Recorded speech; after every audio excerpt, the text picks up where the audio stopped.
কি হাস্যকর ব্যাপার। একদল ছোট ছোট মানুষ একে একে এগিয়ে আসে এবং কয়েক মিনিটের মধ্যেই পুরনো জুতোগুলোকে ফ্যাশনেবল হাই হিল জুতায় পরিণত করে।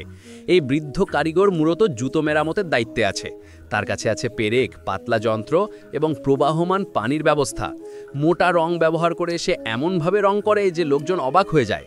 শুধু আকৃতিটা নতুন করে ডিজাইন করলেই জুতোটা হয়ে ওঠে সবচেয়ে জনপ্রিয় স্টাইল। এমনকি দামও পানির স্তরের মতো উঁচু। মহিলাদের জুতার তুলনায় এই রূপান্তর অনেক সহজ ও রুক্ষ। ছোট মানুষগুলো একে অপরকে প্রশংসা করে।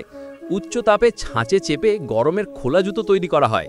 কাজের গতি বাড়ানোর জন্য তারা নিজেরাই আগুন জ্বালায়। পরের বামনটা সাইরেন বাজিয়ে কাজ শুরু করলো। সে জুতো পরল, কিন্তু শেষে বোটাই মারতে ভুলে গেল। কিন্তু অন্য জুতো বানানোর কারিগরের তুলনায় তার কাজের গতি আরও হাস্যকর। সে ফিতা লাগিয়ে ধনুক দিয়ে দিয়ে টানল। 3 তারকা জুতো বানানোর দলটা যেন একেবারে জন্তু। একজন স্থানান্তরের কাজ করছে, একজন পেরেক মারছে। বাইরে থেকে কোনো ফাঁক দেখা যায় না, কিন্তু আসলে কাজটা খুব বিপজ্জনক।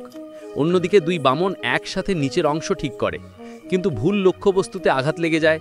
কৃতজ্ঞ ছোট বামনটি তার মাথায় আঘাত পায়। তারপর তারা অন্য 2 বামনকে কাজের জন্য ডাকে, কিন্তু উপরের দিক থেকে দেখার কারণে তারা বারবার একই মাথায় আঘাত করছে। ঘড়ি দিয়ে শক্তি মাপলেও কিছু বদলায় না। আমি সত্যিই সন্দেহ করি, কেউ কি এই সুযোগে শুধু দলটাকে দেখছে? যে বামনটা আঘাত করে সে আসলে তার সঙ্গীর বড় পায়ের দিকে তাক করছিল। এটাকে বলা হয় শত্রুকে শতবার আঘাত, নিজের ক্ষতি 3000 বার। পাশে থাকা সঙ্গী অসহায় বোধ করে, তারা কৌশল বদলায়। বোঝা গেল মাথা থাকাটা ভালো জিনিস। এই লাইন কর্মশালায় সবাই দৌড়াতে থাকে। এক বামন তো কাজের সাথে সাথে বিনোদনও করে। যদিও কাজ শেষ হয়, কিন্তু নিরাপত্তা কমে যায়। পেরেক একটি প্রযুক্তিগত যন্ত্র, খুব দ্রুত প্রতিক্রিয়া দরকার। পরিষ্কার জায়গা রাখাও প্রয়োজন। আসান একজন তরুণ, কিন্তু আজ তার সমস্যা হয়েছে। সে যতই কিছু ধরতে চায়, এক জায়গায় ফাঁক থেকে যায়। এতে সে খুব অস্বস্তি বোধ করে, তাই সে কাঁচি বের করল। এখন বাম ডান দুপাশ সমান। ছোট মানুষটি এত পরিশ্রম করছিল কারণ তারা না খেয়ে মরতে বসেছিল। সে বাকি রুটি পাখিকে দিল। কৃপা পাওয়ার জন্য পাখিটি দুষ্ট সেনাপতিতে পরিণত হলো, যেন সোনার ডিম না দিলেও সোনার ডিম দেয়। আমি বুঝে নেওয়ার চেষ্টা করব, কিন্তু আমাকে একটু গোপনীয়তা দাও। আমি সবার কাছে ক্ষমা চাই। যখন জিনেরা উৎপাদনের উপর নির্ভর ছিল, তখন এক হাঁস সরাসরি $1 মিলিয়ন সোনার ডিম দিল। কিন্তু সে গর্ব করেনি, কারণ সে জানতো এতে বিপদ আসবে। তাই সে কৃতিত্ব হাঁসটিকে দিল। বুঝে ওঠার আগেই হাঁসটি সবচেয়ে বিখ্যাত হয়ে গেল। মিডিয়াতে হাঁসটি খুব জনপ্রিয় হলো। তখন এক পুঁজিপতি এই খবর শুনে তার ভাই সহ যোগাযোগ করল। তারা আমাকে বোঝালো। তারপর ড্যাফনি আর হাঁসটিকে নিয়ে যাওয়া হলো। কি হচ্ছে? কেন আমাকে এখানে চাও? পুঁজিপতি ড্যাফনিকে সোনার ডিম দিতে বলল, কিন্তু সে বলল পারে না। বন্দুকের মুখে পড়ে সে হাঁসটাকে তাড়াতে বাধ্য হলো। শর্ত ছিল আরামদায়ক পরিবেশ দিতে হবে, তখনই ডিম দিতে পারবে।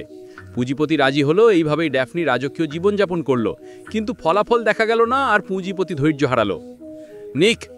হ্যাঁ বস। শেষ সুযোগ দিল 5 মিনিট, না হলে হাঁসটাকে ভাজা হাঁস বানানো হবে। কিন্তু সে তো ডিম তো দূরের কথা, পুরুষ হাঁসও নয়।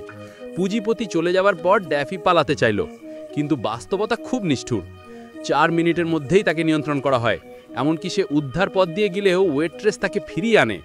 সে বিছানার চাদর খুলে জানালা দিয়ে পালানোর চেষ্টা করে, কিন্তু পুঁজিপতি আগেই অনুমান করেছিল। হঠাৎ মৃত্যু ঘণ্টা বেজে উঠল, ঘর ভেঙে ছাই হয়ে গেল। তবুও শেষটা এসে গেল। এখন ড্যাফির কোনো মূল্য নেই। খাবার নষ্ট না করে তাকে সুগন্ধি ভাজা হাঁস বানানোই ভালো। গুলির শব্দের পর ড্যাফির পালক ঝরে গেল, কিন্তু সে শক্তিশালী হয়ে উঠল।